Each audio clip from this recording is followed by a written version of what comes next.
வணக்கம். நாம் வாழ்க்கை பயணத்தில் செல்லும்போது நாம் முக்கியத்துவம் கொடுக்கின்ற விஷயங்களும் நாங்கள் எதிர்கொள்ளும் சவால்களும் மாறிக்கொண்டே இருக்கின்றன. அப்பொழுது நாங்கள் கேட்கின்ற கேள்விகளும் உருமாறுகின்றன. வாருங்கள், இன்றைய நிகழ்ச்சியில் மாணவர்கள் கேட்ட கேள்விகளுக்கு பிரேம் அவர்கள் கொடுக்கும் பதில்களை பார்ப்போம். நான் வியட்நாம் நாட்டை சார்ந்தவள். எனது நாடு சீனாவுடன் எல்லை பிரச்சனையில் ஈடுபட்டுள்ளது. நான் செய்திகளை கேட்டு சீனாவையும் அந்த நாட்டு மக்களையும் வெறுத்தேன். ஆனால் வெறுப்பதோ அல்லது வெறுப்பாக பேசுவதோ ஒரு உதவியையும் செய்யப்போவதில்லை என்பதனை உணர எனக்கு நேரம் எடுத்தது. இங்கு நான் வந்தபொழுது எனது ஆசிரியர்கள் தந்த ஊக்கத்தால் இந்த எல்லை பிரச்சனைகளை பற்றி அதிகம் வாசித்தும் கற்றும் இயலுமான அளவு புரிந்து கொள்ள முயற்சி செய்தேன். நான் எனது ஆராய்ச்சிகளை செய்து இந்த முரண்பாடுகளுக்கு தீர்வு காண்பதற்கு முதலாவது படி எதுவாக இருக்கலாம் என ஒரு கட்டுரை எழுதினேன். இது எனது வாழ்வில் நான் கற்றுக்கொண்டவற்றிலே மிகவும் ஒரு பெருமதி வாய்ந்த ஒரு விஷயமாக இருந்தது. அந்த கட்டுரையை எழுதிய பின்னர் நான் எனது குடும்பத்தாருடன் தொடர்பு கொண்டேன். எனது தந்தை ஒரு படை வீரராக இருந்தவர். அவர், நீ படித்த விஷயங்கள் உனது நாட்டின் மேலே உனக்கிருக்கும் பற்றை அதிகரித்ததா என கேட்டார். நானும் ஆம், நிச்சயமாக என கூறினேன். அதற்கு அவர், இந்த பிரச்சனை ஒரு ஆயுத போராட்டமாக மாறினால் நீ நாட்டுக்கு திரும்பி வந்து நமது நாட்டுக்காக போராடுவாயா என கேட்டார். அதற்கு நான் ஒரு தயக்கத்துடன், நான் ஏன் அவ்வாறு செய்ய வேண்டும் என கேட்டேன். நான் ஏன் வெறுப்புடன் மற்றவர்களை கொன்று நானும் இறக்க வேண்டும் என கேட்டேன். வெறுப்பும் கொல்லுதலும் இறப்பதும் தான் போரிலே நடக்கின்றது. நான் அமைதியை தேர்ந்தெடுக்கக்கூடிய மற்றும் அது சாத்தியம் என நம்பக்கூடிய அளவுக்கு தைரியமுள்ளவளாக இருக்கும் பொழுது நான் ஏன் போரை விரும்ப வேண்டும் என கூறினேன். அதற்கு அவர் பெரிதாக ஒன்றும் சொல்லவில்லை. மறுநாள் நான் எனது இமெயிலை பார்த்த பொழுது அவர், போருக்கா அல்லது அமைதிக்கா அதிக தைரியம் தேவை என கேட்டிருந்தார். அந்த கேள்வியை நான் உங்களிடம் இப்பொழுது கேட்பதையிட்டு அவர் மிகவும் மகிழ்ச்சி அடைவார். நன்றி. கபீர் கூறிய ஒரு விஷயத்தை நான் கூற விரும்புகிறேன். நாம் ஒரே இடத்திலிருந்து வந்தோம், ஒரே இடத்தை வந்து அடைந்தோம். உலகத்து காற்று நம் மேல் அடித்தவுடன் நாங்கள் பிரிவடைந்து விட்டோம் என கூறினார். இதனை பற்றி நான் எண்ணி பார்த்த பொழுது அது மிகவும் அற்புதமாக இருந்தது. நாம் எங்கிருந்து வந்தோம்? நாங்கள் யார்? நாம் 99% hydrogen, oxygen, calcium, carbon, phosphorus மற்றும் நைட்ரஜனால் உருவாக்கப்பட்டவர்கள். 99%. அதுதான் நாங்கள். அப்படியென்றால் இங்கு என்ன ஒற்றுமை உள்ளது? இவர் வேறு ஏதோ பதார்த்தங்களாலே உருவாக்கப்பட்டவர் என எண்ணுகிறீர்களா? இல்லை. நாங்கள் விஷயங்களை நம்ப ஆரம்பித்து விட்டோம், அறிந்து கொள்ளவில்லை. ஏனெனில் 99% இந்த பதார்த்தங்களால் தான் நாம் எல்லோரும் உருவாக்கப்பட்டிருக்கிறோம் என்றால் நீங்களும் அதனால்தான் உருவாக்கப்பட்டிருக்கிறீர்கள். நானும் அதனால்தான் உருவாக்கப்பட்டிருக்கின்றேன். அவளும் அதனால்தான் உருவாக்கப்பட்டிருக்கிறாள். அவனும் அதனால்தான் உருவாக்கப்பட்டிருக்கிறான் என கூறுவார்கள். ஆனால் நாம் அவ்வாறு பார்ப்பதில்லை. அவர் பிரித்தானியாவை சேர்ந்தவர், நான் இந்தியாவில் பிறந்தவன், நான் இந்த உலகத்தில் பிறந்தவன் என்று சொல்வதில்லை. ஆனால் அதுதான் உண்மை. ஆனால் ஒரு நம்பிக்கை உள்ளது. உலகத்திலே நாடுகளுக்கிடையே எல்லை கோடுகள் உள்ளன என்ற ஒரு நம்பிக்கை உள்ளது. ஆனால் நாம் எதனை விளங்கிக் கொள்வதில்லை என்றால், எதனை புரிந்து கொள்வதில்லை என்றால், நம்புவதற்கும் அறிந்து கொள்வதற்கும் இடையில் உள்ள வித்தியாசத்தை விளங்கிக் கொள்வதில்லை. நாங்கள் அறிந்திருந்தால், அதன்படி செயல்பட்டிருந்தால், நாம் இதனை ஒரு உலகமாக பார்க்க மாட்டோம் என எண்ணுகிறீர்களா? ஏனெனில் அதுதான் உண்மை. ஒருவன் ஒரு இடத்தில் ஒரு கோட்டை போட்டுவிட்டு, நீங்கள் இந்த நாட்டை சேர்ந்தவர், நீங்கள் அந்த நாட்டை சேர்ந்தவர் என சொல்லுவது எல்லாம் வெறும் நம்பிக்கை சார்ந்த விஷயம். அதற்காக மக்கள் தமது உயிரை கொடுத்திருக்கிறார்கள். எனவே இப்போது அதனை விட்டுவிட யாரும் தயாராக இல்லை. நான் இந்த உலகத்தின் ஒரு பிரஜை என்ற கருத்தை நாம் ஏதோ ஒரு காரணத்திற்காக புரிந்து கொள்வதும் இல்லை, அதனை ஏற்றுக்கொள்வதும் இல்லை. அதனாலே நாம் நம்புகிறோம். அந்த நம்பிக்கையின் காரணமாக நாங்கள் போர் செய்வதற்கும் தயாராக இருக்கின்றோம். அதனை அறிந்ததனால் அல்ல, நம்புவதனாலே. எனவே அமைதி அறிந்தவர்களுக்கானது என நான் சொல்லுகின்றேன். நம்புகின்ற விடயமல்ல. நம்புவதற்கு எந்தவித தைரியமும் தேவையில்லை. ஆனால் அமைதிக்கு தைரியம் தேவை. போர் மற்றும் போரிலே ஈடுபடுதல் விவேகமான செயல் அல்ல. ஆனால் அமைதிக்காக ஒன்றை செய்தல் விவேகமாகும். எனவே நிச்சயமாக அமைதிக்கு துணிவு தேவை. நான் அல்ஜீரியாவில் சஹாரா அகதிகள் முகாமில் பிறந்தேன். கடந்த வருடம் நான் இங்கு வந்தேன். இங்கு பல பேரை சந்தித்தேன். அவர்களுக்கு தத்தமது பிரச்சனைகளும் முரண்பாடுகளும் உள்ளன. அவர்கள் ஒவ்வொருவரும் வெவ்வேறு பின்னணியில் இருந்து வந்திருந்தார்கள். என்னை விட அவர்களது நிலைமை மோசமாகவும் இருக்கலாம். இப்பொழுது நான் மீண்டும் நாட்டுக்கு செல்லும் பொழுது அங்குள்ள ஆயிரக்கணக்கான அகதிகளின் வாழ்வில் அமைதி நிலவுவதற்கு என்னால் என்ன செய்ய முடியும் என எண்ணுகிறேன். நான் அமைதியை நம்புகிறேன். என்னால் ஏதாவது செய்ய முடியும் என நம்புகின்றேன். ஏனெனில் சிலர் அமைதியை நம்பினால் அதுவே போதும் என எண்ணுகின்றார்கள். ஆனால் அது போதாது என நான் எண்ணுகின்றேன். எனது கேள்வி என்னவென்றால், நமது நாட்டில் அமைதி கல்வி திட்டத்திற்கு உதவி செய்ய எங்களுக்கு நீங்கள் கூறக்கூடிய புத்திமதி என்ன? ஒரு அறை இருளாக இருந்தால் இருளை அகற்றுவதற்கான வழி ஒரு பம்பை எடுத்து வந்து இருளை அகற்றுவது அல்ல. இருளை அகற்றுவதற்கான வழி ஒளியை எடுத்து வாருங்கள். ஒளி எளிமையாக இருளை அகற்றிவிடும். அதுதான் நியதி, அதுதான் சட்டம். அமைதியை பற்றி மக்கள் அறிந்து கொள்ளும் பொழுது அது ஒரு தேவை என்பதனை புரிந்து கொள்வார்கள். ஆனால் பலரும் அது ஒரு தேவை என்பதனை புரிந்து கொள்வதில்லை. அதனையும் இதனையும் வைத்திருப்பதும் அப்படி இப்படி இருப்பதும் தான் தேவை என எண்ணுகிறார்கள். இயற்கை வெற்றிடத்தை விரும்புவதில்லை, வெற்றிடமாக இருக்க அனுமதிப்பதில்லை. அங்கே அமைதி இல்லை என்றால் அந்த இடம் வேறு ஏதோ ஒன்றால் நிரப்பப்படும். அநேகமாக அது முரண்பாடுகளினால் நிரப்பப்படும். தாராள மனப்பான்மை இல்லாத பொழுது அந்த இடம் வெறுமையாக இருக்க முடியாது. அது பேராசையினால் நிரப்பப்படும். புரிந்து கொள்ளுதல். உங்களை பற்றி நீங்கள் புரிந்து கொள்ளுங்கள்.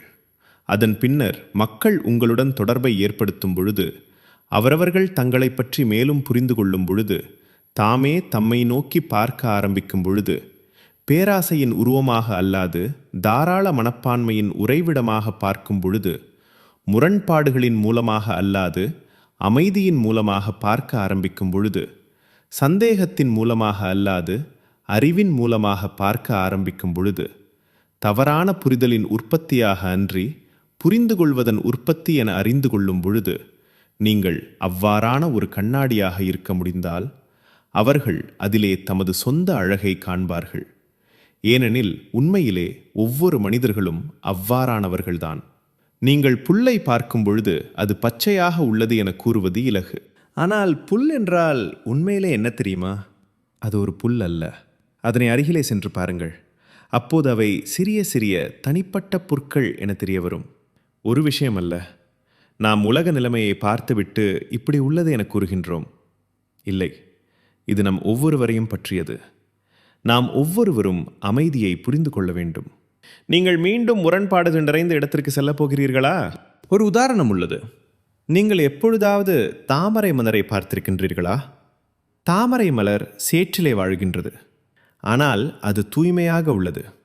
அது தூய்மையாகவே இருக்கும். அவ்வாறுதான் நீங்களும் இருக்க வேண்டும். அவ்வாறுதான் நீங்கள் உள்ளீர்கள். அவ்வாறுதான் நீங்கள் உண்மையிலேயே இருக்கிறீர்கள். நீங்கள் கடந்த ஒரு வருடமாக அமைதியாக வாழ்கிறேன் என எனக்கு கூறினீர்கள். உங்களுக்கு எத்தனை வயதோ எனக்கு தெரியாது. ஆனால் வாழ்ந்த அத்தனை வருடங்களும் நீங்கள் அமைதியைத்தான் விரும்பினீர்கள். ஒரு குழந்தையை பாருங்கள். குழந்தை ஏதோ தேவையாக இருப்பதனால் அழுகின்றது. அந்த தேவை பூர்த்தி அடைந்தவுடன் அது அழுகையை நிறுத்துகின்றது. அந்த தேவை அங்கே உள்ளது. அந்த ஒருவருடன் நீங்கள் அந்த தேவையை கண்டுகொண்டீர்கள். அது ஒரு அந்நியமான விஷயம் அல்ல. அது வீட்டில் இருப்பது போன்ற உணர்வை கொடுக்கின்றது. நல்ல உணர்வை கொடுத்தது. சரியாக உள்ளது போன்ற உணர்வை கொடுத்தது.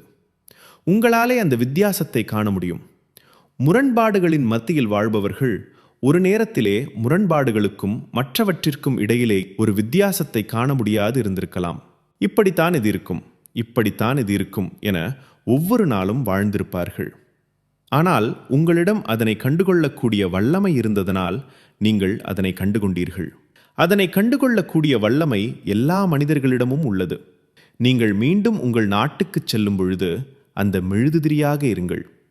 ஒளியாக அல்ல, அந்த மெழுகுதிரியாக இருங்கள். மிக்க மிக்க நன்றி.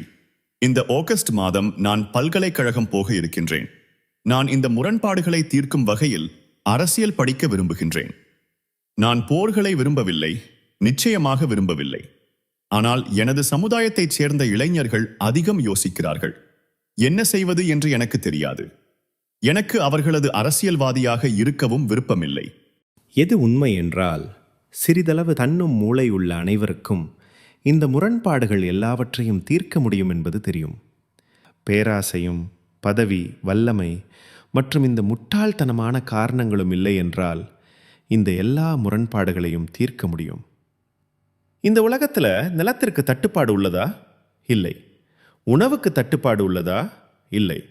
ஒவ்வொரு வருடமும் 1.6 பில்லியன் தொன் உணவு வீணாக்கப்படுகிறது. அது எவ்வளவு தெரியுமா? அது உலகத்தின் 1 வருட உணவு உற்பத்தியின் அரைவாசி ஆகும். அவை வீணாக்கப்படுகின்றன. தண்ணீருக்கு தட்டுப்பாடு உள்ளதா? ஆனாலும் மக்கள் தாகத்தினால் இறக்கின்றார்கள், பசியினால் இறக்கின்றார்கள். தமது இடம் என்று கூறக்கூடிய இடம் இல்லாதிருக்கின்றார்கள். இன்று உலகம் என்ன செய்கின்றது? அது நம்மை பயப்படுத்துகின்றது. அது எங்களுக்கு பயத்தை கொடுக்கின்றது. பயம் என்னும் வாளைத்தான் அவர்கள் பாவிக்கின்றார்கள். அந்த ஆயுதத்தை தான் பயன்படுத்துகிறார்கள். அப்படி செய்யாவிட்டால், இப்படி செய்யாவிட்டால் என்று பயமூட்டுகின்றது.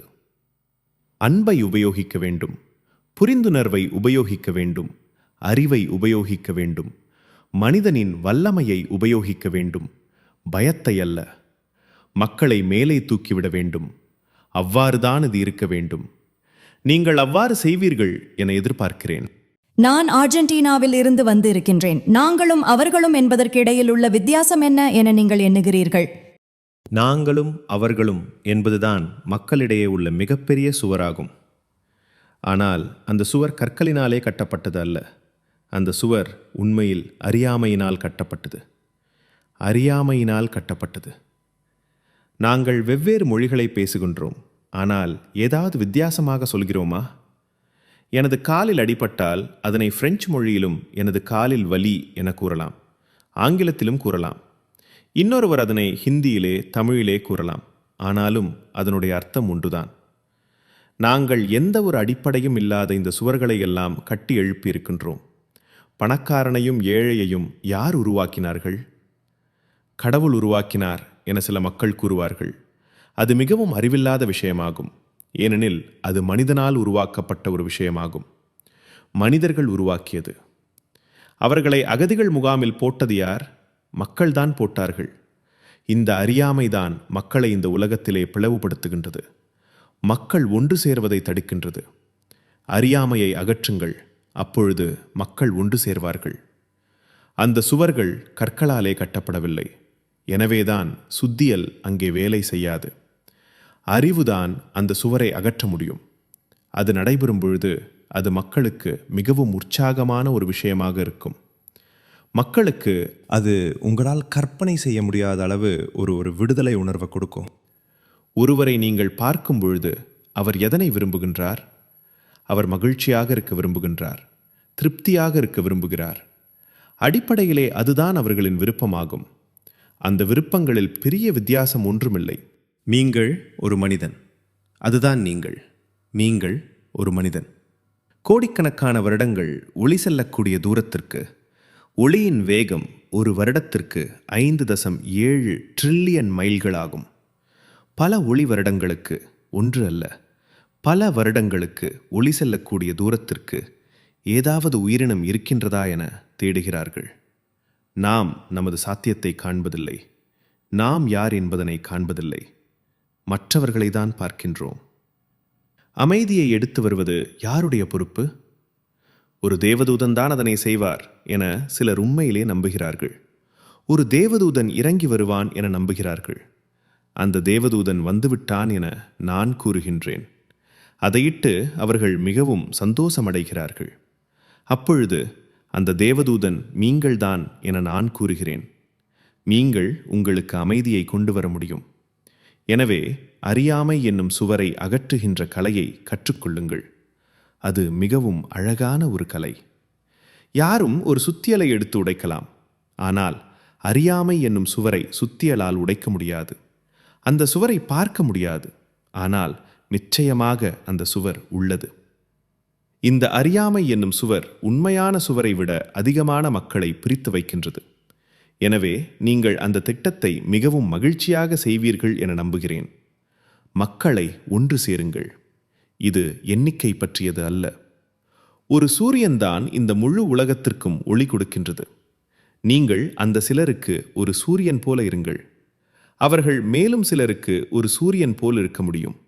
அப்படியே மேலும் மேலும் பலர் இருக்க முடியும். அப்பொழுது அங்கே ஒளி ஏற்படும். இவை திரு பிரேம் ராவத் அவர்களது உரைகளிலிருந்து தேர்ந்தெடுக்கப்பட்டவை ஆகும். பிரேம் ராவத் மற்றும் அவர் வழங்கும் செய்தி பற்றி மேலும் அறிந்து கொள்ள www.premrawat.com எனும் இணையதளத்தை பார்வையிடவும்.